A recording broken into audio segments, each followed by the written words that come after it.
Eles ficaram fazendo isso por um bom tempo, até que, estranhamente, meu avô percebeu que ele e seus amigos estavam em um breu total, pois aquela noite não tinha luar e o céu estava muito encoberto.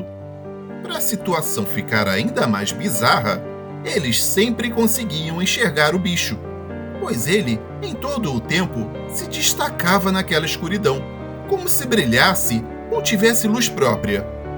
Eles entraram no meio do mato para continuar tentando caçar o animal, até que alguém percebeu que aquilo ali não era normal.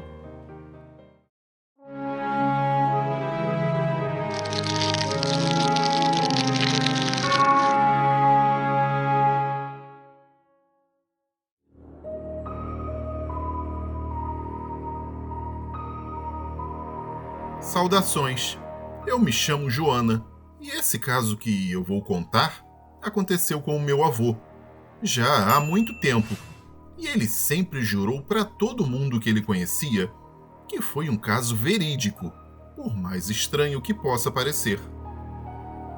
Meu avô, quando era moço, morava numa pequena cidade do interior paulista. A cidade era bem atrasada em relação aos grandes centros urbanos e era difícil conseguir um emprego ali. Então, naquele tempo, ele e tantos outros homens trabalhavam todos no mesmo lugar, a fábrica de pólvoras Getúlio Vargas. E, por falta de recursos de infraestrutura, não havia ônibus nem nenhum outro veículo para transportar os funcionários. A própria empresa não fornecia isso, e o transporte público ainda era bem precário na cidade. Então, os que ganhavam bem iam ao trabalho de trem, pois nos anos 60 a malha ferroviária no país era outra e era muito mais extensa do que nos dias atuais.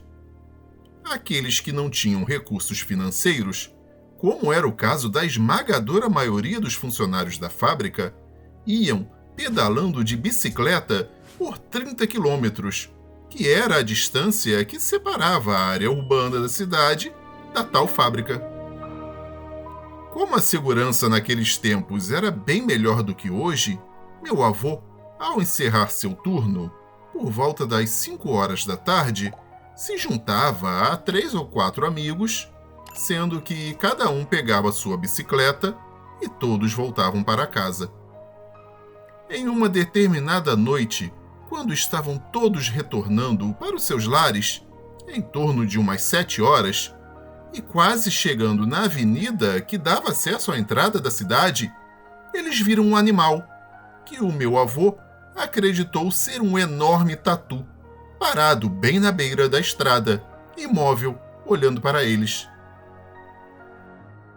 Como as pessoas daquele tempo não tinham essa consciência ambiental que existe hoje, eles resolveram caçar o bicho.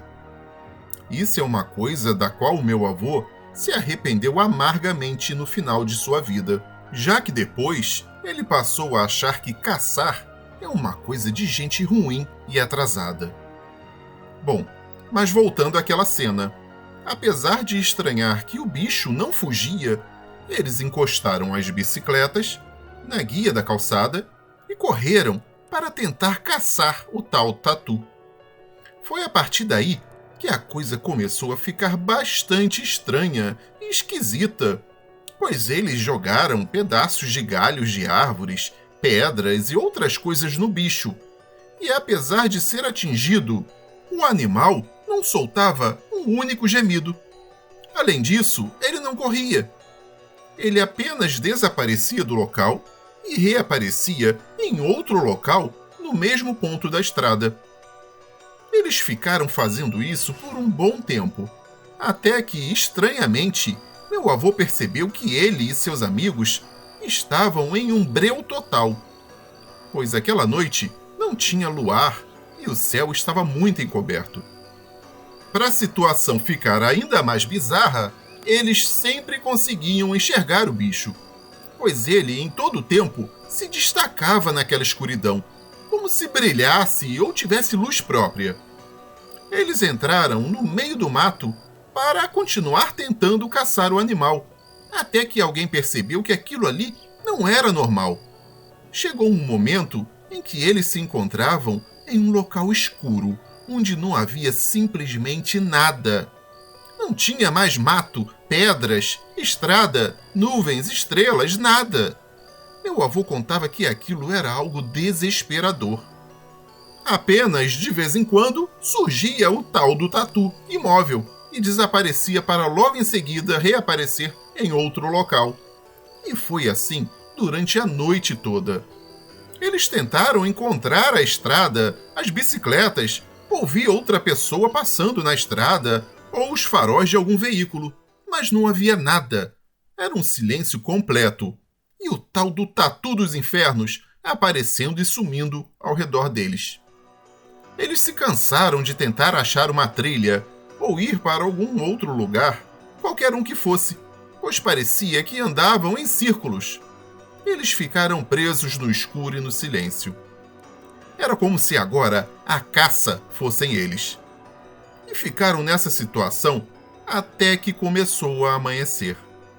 Quando surgiram os primeiros raios da alvorada, eles notaram que o tal do tatu não aparecia mais e perceberam que estavam o tempo todo no mesmo ponto da estrada, ao lado de suas próprias bicicletas. Como já havia amanhecido e eles tinham que trabalhar, tiveram que voltar para o trabalho de onde estavam, mesmo sem dormir. Todas as vezes que meu avô passava naquela estrada, ele mostrava exatamente o ponto onde encontrou o tatu e onde aconteceu todo aquele estranho fenômeno, o qual ele jamais esqueceu. Será que existe alguma espécie de local que não pertence nem à nossa dimensão e nem tampouco às outras dimensões já imaginadas pelo ser humano, onde as pessoas de diversas partes do mundo relatam que estiveram perdidas sem explicação? Seria esse estranho local o lugar onde as pessoas desaparecidas inexplicavelmente foram parar e nunca mais voltaram? Se alguém souber responder essas questões, esteja à vontade e escreva aqui nos comentários do vídeo. Obrigado por ouvirem o meu relato.